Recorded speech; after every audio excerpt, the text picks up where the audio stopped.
So this month we're continuing to collect the low-income senior disability and veterans exemptions until the March 1st deadline.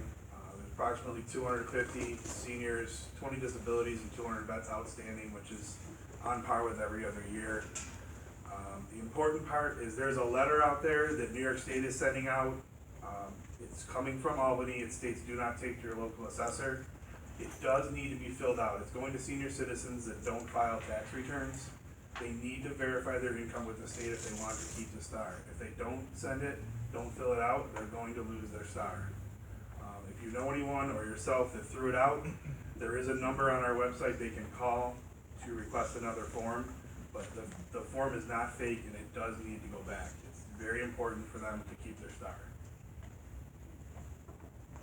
Thank you. I should also mention that many of our department heads submitted written reports also, which may be more extensive than their spoken words, and they are attachments on the agenda online. So next is Mr. Tanner, our town engineer. Yeah, thank you, Mr. Dixon. That's what I was going to indicate too, because I'm going to kind of just give you the highlights of the engineering department work for the month. Biggest thing is continuing on the basement inspections as required by DEC consent order. We are continuously doing basement inspections and re-inspections and sending out letters to schedule those. Over 70 basement inspections done this month, 18 re-inspections done in January. And then those results of the inspections get entered into a database. We also generated the report that I copied the board members on that were sent to the DEC with regards to our year-end report of all the work that has been completed in the town regarding the sewers, which includes basement inspections, emergency repairs, cleaning and televising by the town crews, and also the capital work that's being completed. Been asked to research several paper streets in town. What happens when we do that is if it's a paper street is a street that was created on paper but was never built. Sometimes with subdivisions that occurs. But oftentimes public infrastructure is put in on those paper streets. So if someone wants to maybe purchase a paper street or look at a paper street, we're asked to kind of take a look, and if there's public infrastructure on them, we tend not to want to give up deed to those. So those are things that we've looked at. Another thing that good for the general public to hear is with regards to if you're near a floodplain or in a floodplain and you get a letter saying you're in a floodplain, one of the services that the engineering group offers is we'll come out and take a survey of the property that you're being told is in the floodplain and give you an initial indication of whether or not it is or isn't in the floodplain. Nothing that we do can become official. It needs to be done by a professional engineer, not hired by the town. But we can at least give you the plus or minus of if it's in the floodplain, you'll know, and if it's maybe just out of the floodplain, it might be worth your while spending the money to hire a professional to do what's called a letter of map amendment so that you don't have to pay the flood insurance. That is something that we do from time to time, and we did complete one of those this month. Had the pre-construction meeting for the Rosina building. We also worked with the Erie County DPW on a sewer manhole repair on South Fisher Road. We rehabbed the manhole. We also asked if we could get some good fill in the ditch because there was a drainage ditch that runs along that manhole that I think was leading to a lot of the flooding issues over there. So we were able to line that ditch with some clay and hopefully take care of that issue. Also had a grease issue in the Marion pump station that we had to look at, which leads to one of the things that you asked for, Supervisor, is something that could be that the town that could act that could help either save money or help bring in revenue. This is an area where I really do strongly recommend that the town take a look at the town code. A lot of other towns, if there's grease problems that can be traced back to a specific business, there's ways in which you can basically have them pay for the repairs that you have to make. And each time we find some of this, degreaser, we spend $3,000 on degreaser every year, plus probably about $10,000 to $15,000 of labor hours degreasing sewers that sometimes it's created from local restaurants and businesses that dump a lot of sewer into the sewers. I won't go through all the rest of these, but that gives you kind of the highlight. And like you said, this is attached to the documents online. It's available for reviewing. And if anyone ever has any questions on this, my phone number is readily available. Thank you. Mr. Tanner, our town engineer. Thank you, Mr. Tanner. Next is Mr. Clerk. So this month we're continuing to collect the low-income senior disability and veterans exemptions until the March 1st deadline. Regarding the Thanks, Mr. Tanner. Next, Megan Winnick, our finance officer.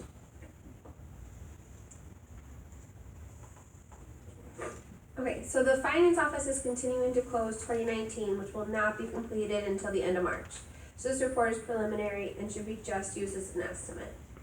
In regards to the general fund, there are two main departments that have come over budget.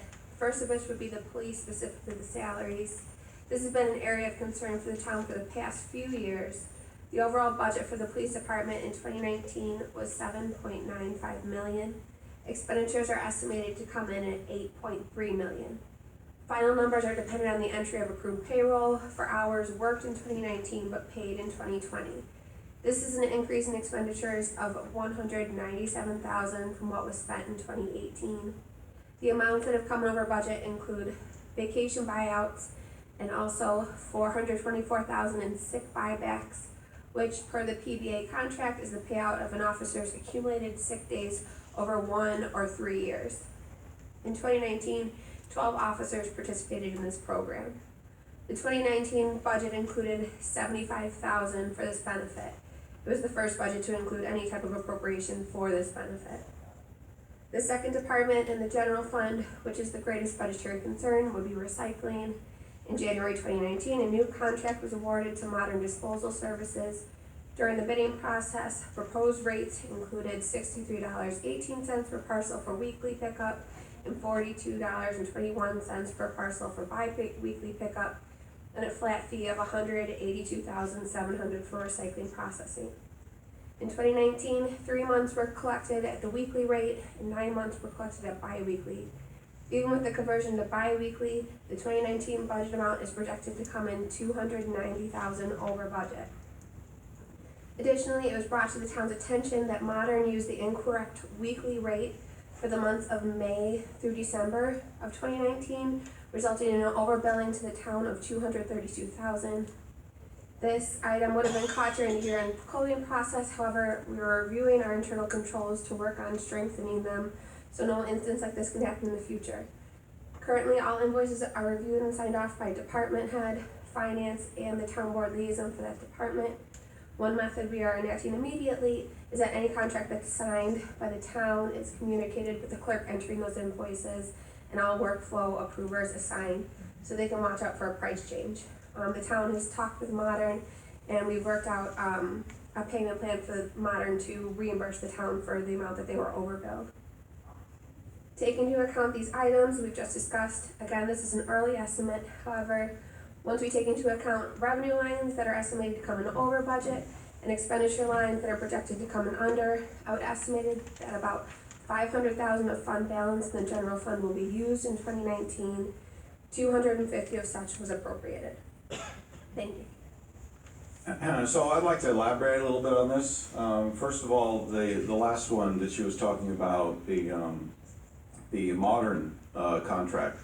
So what happened was that we signed a new contract with Modern for recycling, which lowered our costs from roughly, so the prior bills had been 80-something thousand and the new bills were supposed to be 50-something thousand. But for the last 6 months of last year, Modern continued to send us bills at the old rate. They didn't catch it, and nobody in West Seneca caught it. As a result, we paid, as Megan said, $232,000 over. Modern caught it and was honest enough to tell us about it. As Megan said, we would have caught it by the time when she closed her books. But I mean, to me, this is a clear, complete failure of our internal control system. This should never have happened. And Megan and I are going to work on, well, she's already mentioned one fix, but Megan and I are going to work on ways that we can improve our internal control so this doesn't happen again. On the second issue, as Megan said, the 2019 budget looks like it's going to be $500,000 in the red. This is completely unacceptable. One of the main reasons that this happened was that for several years, the prior town board had been ignoring expenses in the police department. expenses that were readily predictable, expenses that were requested by the police chief as well as by the finance director. These expenses that were ignored amounted to $200,000 to $300,000 at least every year. This is like when you have your own at home, and you say, well, I'm not going to count my car payment in my budget, so I'm just going to ignore it. Does that mean those costs go away? No, they don't. So what the town does is it pays for out of its savings. So as Megan said, if we don't, if there's no, well, there really can't be a change. 2019 is over. So that's $500,000 that comes out of our savings. You may remember back in 2018, the Moody's rating group downgraded our debt because of consistent use of budgets that were not in balance. In other words, we were always using our savings to balance our budget. The prior town board never submitted a balanced budget. Every single balanced budget depended on savings. One thing that Moody said was they would downgrade us again if we continued to use our savings. Well, we are continuing to use it. So there's going to be about a $500,000 deficit in 2019. It looks like the 2020 budget could be similar. My first budget will be the 2021 budget, so we're going to have to deal with this problem. In the next few months, I'll be taking steps. I'll come up with a plan that we can start to fix this now so that maybe 2020 doesn't look as bad as it could. I'll present that to the public because you really deserve to know what your budget looks like. Thank you.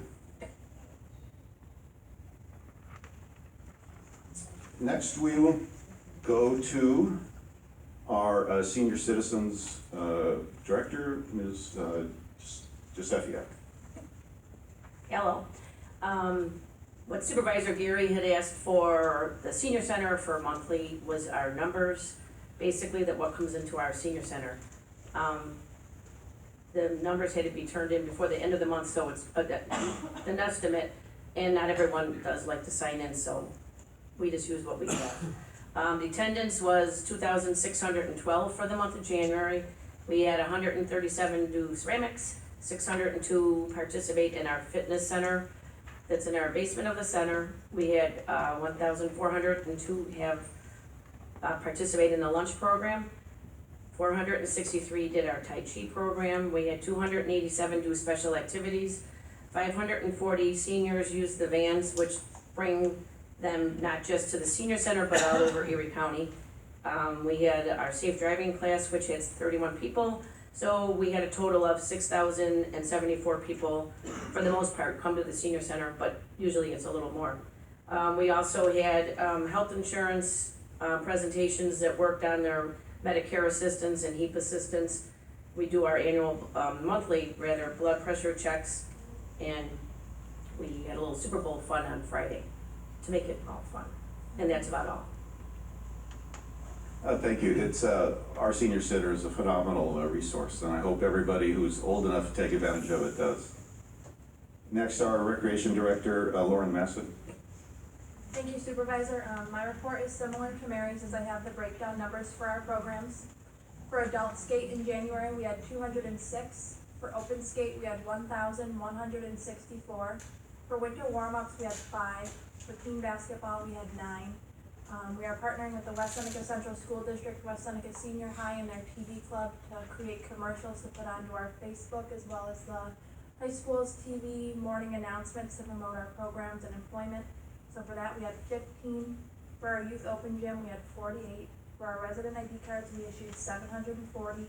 For our over 30, we had 25 players. For our extended hours of operation, which we had one session of in January, we had 4. We had 19 signups for our Yes events, so we served a total of 2,235 people. The total revenue that we brought in January was $20,252.50. The numbers are in for 2019. The West Seneca Youth and Recreation Department provided recreational services for 12,982 people in 2019. That's up from 12,623 in 2018 and 6,364 in 2017.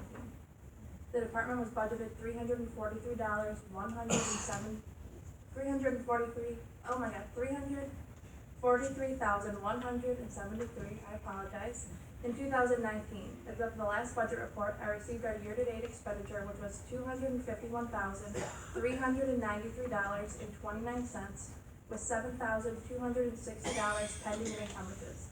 With the estimated total spending of $258,653.97, a majority of the cost was staffing. However, we did spend some funds on equipment, supplies, programs, etc. There is around $84,000 unspent in the department's 2019 budget. Furthermore, the department's total revenue in 2019 was $362,069.30. For our cost saving or revenue generating idea for the board to consider, the department is currently looking at obtaining software and upgrading our equipment to significantly reduce the amount of paper used and make it easier for families to register for our programs. I'll update Supervisor Dixon, Recreation Department Liaison, Councilman Hanley, and the other board members as more information becomes available. And then I just have a few reminders if I can have one more minute. Valid resident ID card holder registration has begun for summer programs that did start today, and we are very busy, so spaces are limited. If anyone is interested, please stop in. The department will hold extended office hours February 4th and February 20th until 7 p.m. Patrons must arrive by 6:45 for both ID card issuance and summer program registration. We are now hiring several part-time seasonal positions such as, but not limited to, certified lifeguards and camp staff. We are holding open interviews during the school district's break in February 19th from 2 to 3 p.m., February 21st from 10 to 11 a.m. And finally, we have started this as a trial. It's a monthly newsletter. It might be monthly, it might be bi-monthly, or it could be seasonally depending on the season. But it can be found on our website, our social media accounts, and our flyer wall.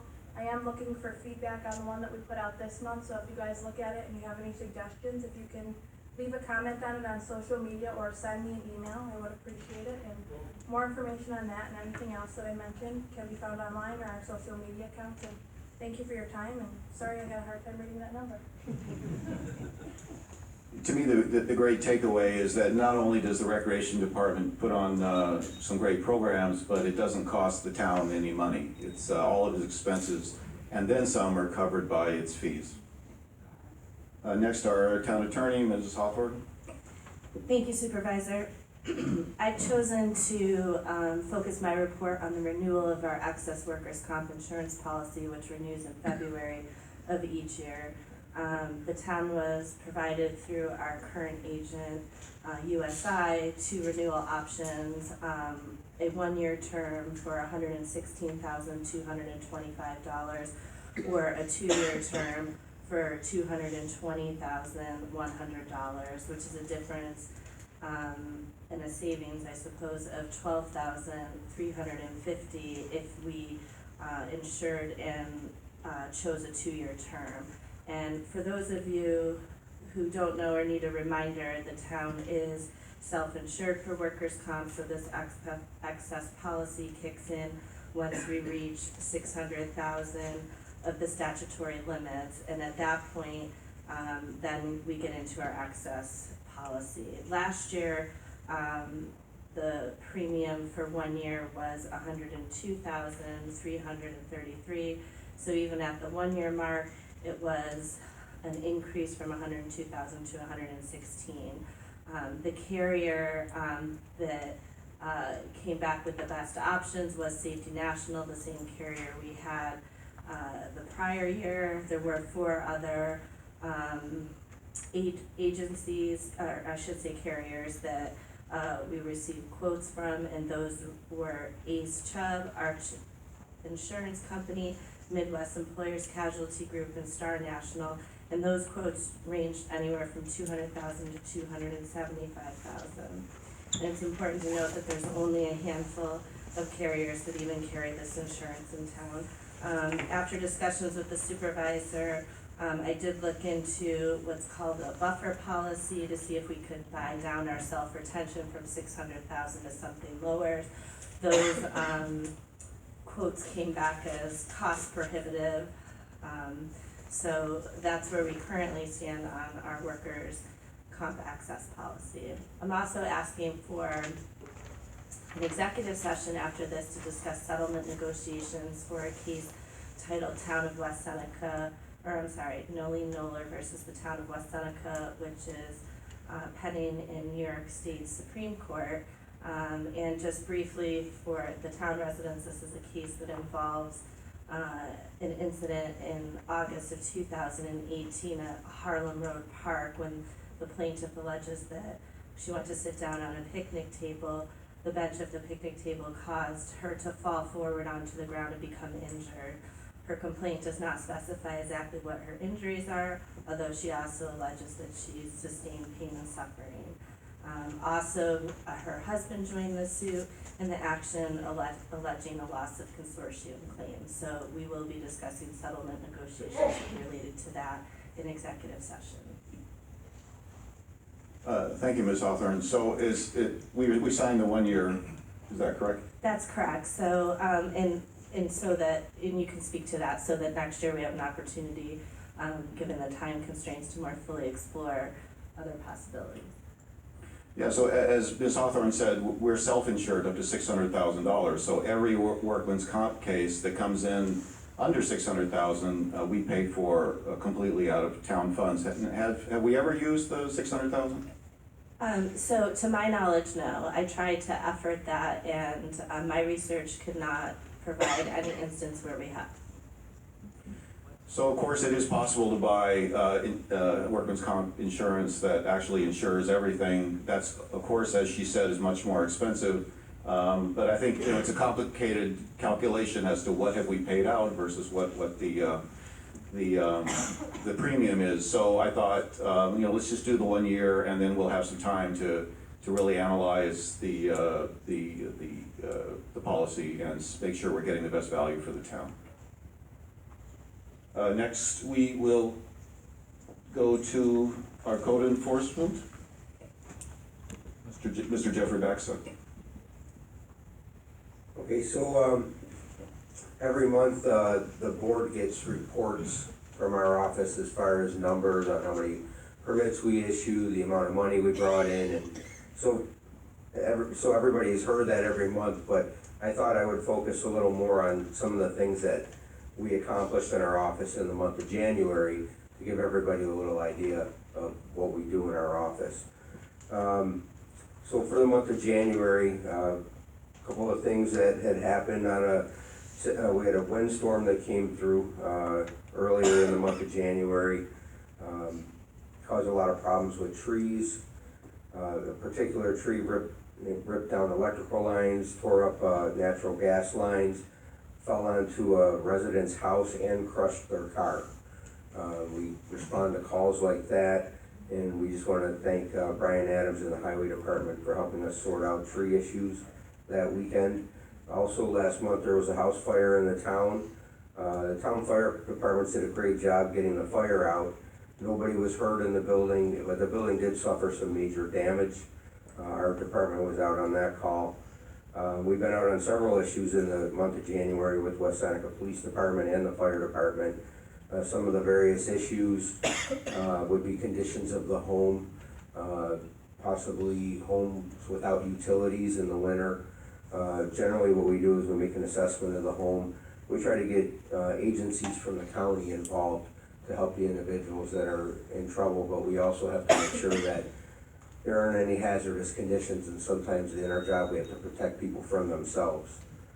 All the inspectors in the office just completed our required yearly training through New York State. We're required to do 24 hours of in-service training in order to keep our certifications. We accomplished that 3 consecutive days in the month of January in Cheektowaga.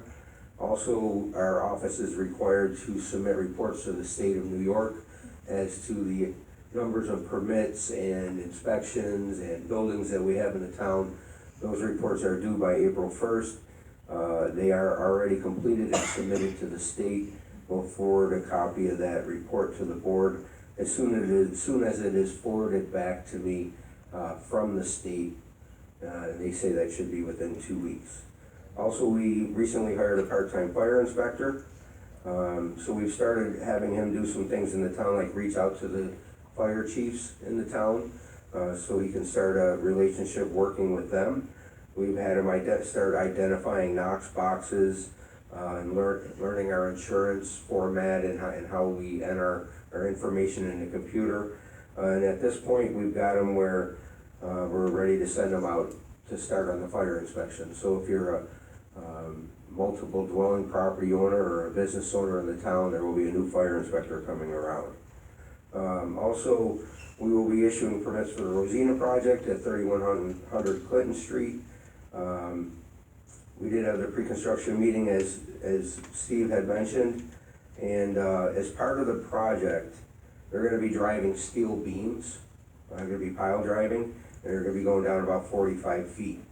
So the potential exists for some noise issues, and we just wanted to bring that up. But we have advised Rosina to contact all the adjacent property owners to make them aware of it. And we also advise them to adhere to the local noise ordinances and the hours that they're permitted to work within. Planning board this month will be February 13th. There will be 2 projects heard at the planning board. A resubmission for an ATM at 1251 Union Road. And the second is for a new apartment project located at 1220 Southwestern Boulevard. Zoning Board meeting of appeals this month is on February 26th. All applications to be put on that agenda for the 26th need to be filed in the town clerk's office by February 11th. Also, Steve had mentioned possibly adding into town law regarding issues with grease in the lines and in the sewer lines. And it's something that our office gets called out on, and we work hand in hand with the engineering department with some of that. And in our office, we think that's a wonderful idea as well. I've started to compile some information to hand over to the engineering department to help them in that venture to try to make something like that happen. And then lastly, some of the larger projects that are happening right now in the town of West Seneca, in the industrial park, Buffalo Truck Center, very large project. Right now, foundations are in, the steel is up, and they're doing all the underground work inside of the building, and they're moving a lot of dirt around on the outside. CPI process has all their foundation work in, and a lot of have their block laid, and they're working underground stuff inside there as well. Another large project in the town is Ebenezer Rail Car, which is off of Indian Church Road. You can see the project going over the bridge on Union Road by the industrial park if you look out to the west. But they just have the foundations in now, but that's gonna be a very large building. And several new homes still being built in the town at this time. So with all that, that's keeps our office pretty busy. Thank you, Mr. Baxa. Shame on me, I skipped our town clerk, Amy Kobler, who over last week was in the forefront of the clerks in Erie County trying to get the county to do the right thing over the issue you may have read about in the newspapers. That's actually what I wanted to talk about real fast. The town and county taxes, there was an error with Erie County on the college chargebacks on the tax bill. So after going back and forth with Erie County and conference calls, all taxpayers should pay the full amount listed on their tax bill by the due date stated on their tax bill. Erie County will not be sending out revised tax bills. They're going to mail out a revised statement with a refund check to the property owners who pay their taxes. I do wanna thank this entire town board, because as soon as we heard there was a problem, every single one of them reached out and said, how can I help? What's going on? It was crazy. And this entire town board did go downtown to the Erie County legislator with me for support. And I do wanna thank Erie County legislator Joe Lurigo. The minute he heard there was a problem, he was in our office in less than 24 hours, learning the taxes, figuring out a solution, and kind of just championing for us, so. That's it. Thank you. Next are, Excuse me, Supervisor, may I say something? I just want to commend Amy and her staff. When this happened, she's giving us credit, we were responding to her. And her being such a watchdog for all the residents, I was not aware of it yet, as probably most of us here weren't. And Amy jumped on this right away. We got in contact with our legislator, as Amy said, and we all supported Amy because of her keen eye on this and acting on it right away. So I want to commend you and your office for seeing it right away and being so proactive, so that what a lot of people don't know is the original plans were for people to pay and then for the town to incur a large cost and a major headache and overtime costs and for her office. So I believe when we went to Erie County, the legislators there gave a lot of credit to the town clerks, and I want to just give credit to Amy for jumping out in front and putting pressure on the county to make sure it didn't fall on the backs of the West Seneca taxpayers. So thank you for that, Amy.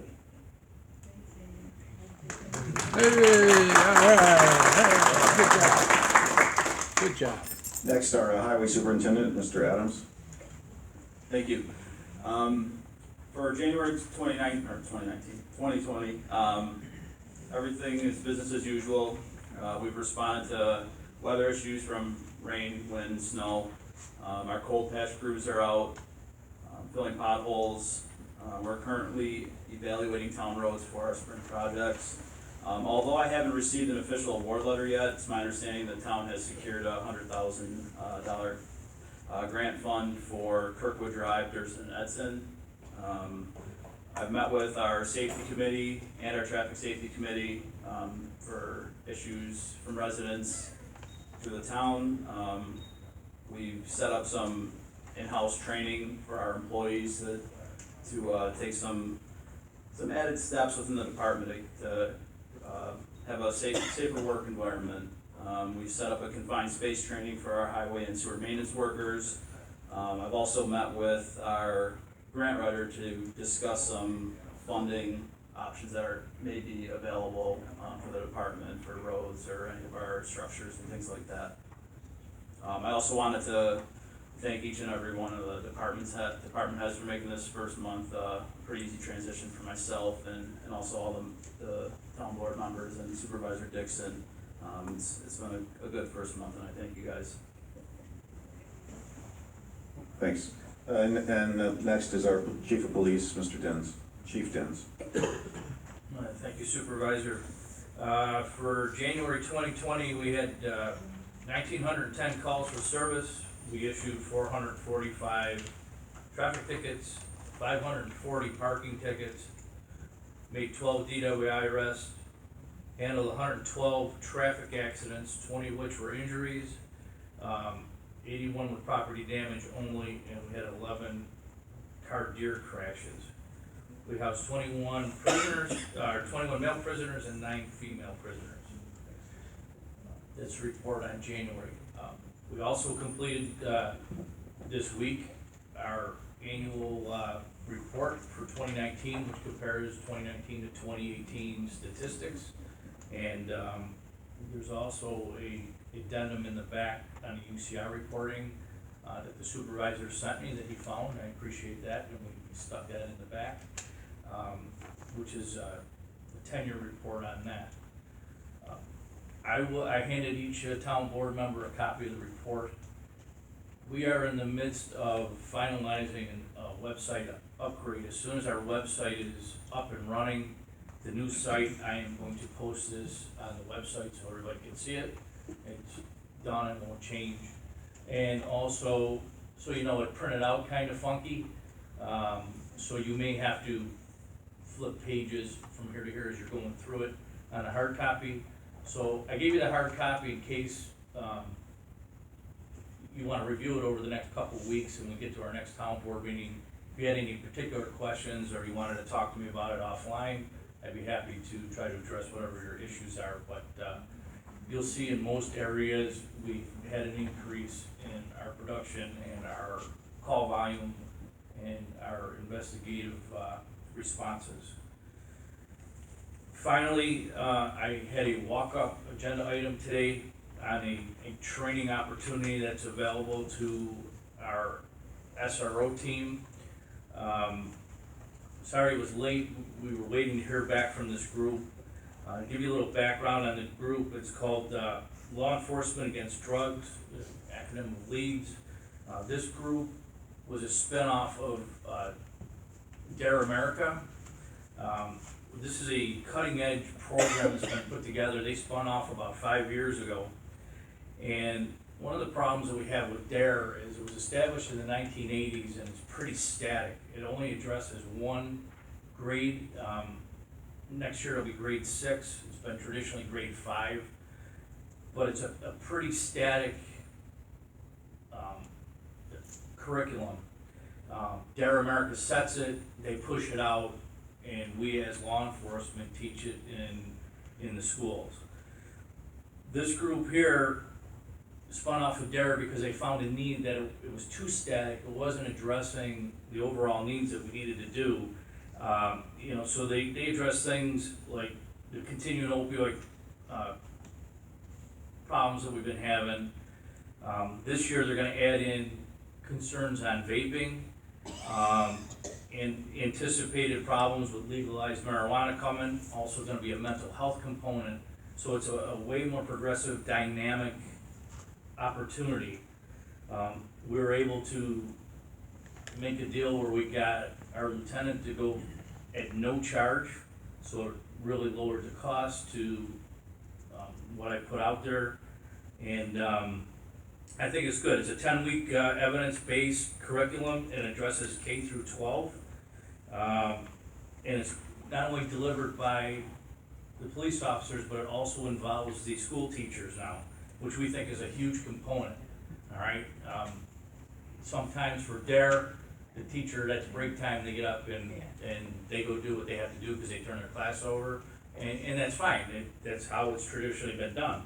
That's how the program is established. So now we're gonna engage the teachers at every level. Should we adopt this course? It's growing like crazy. It's hit 28 states now.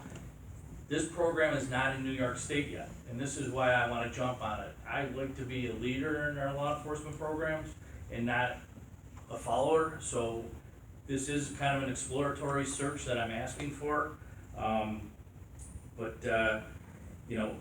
It is designed for the curriculum is designed for each particular school district in our communities specifically, as opposed to DARE that is a broad brush and for not really adaptable.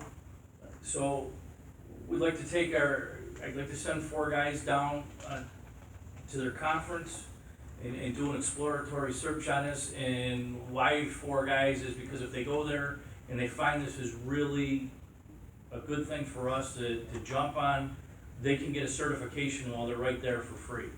So as long as we're sending people, and I got it at a reduced price, if it's like something we're gonna go with, they'll come back certified already and we can bounce off right away. So again, sorry for the late agenda item, but we were waiting for these people to get back to us with some questions we had. So that's all I have from my end of the table. Thanks, Chief, not a problem. Before the department heads go, do any of the town board members have any questions for them? A quick question for the chief on that last item. You say it starts on February 23rd and says through February 2020. What date does it end on? I'm sorry, it's a typo error. It's the 25th. It goes from 23rd through the 25th. Starts on Sunday, ends on Tuesday. All right, thank you. Okay, thank you. Any of the department heads that need to leave, please go ahead.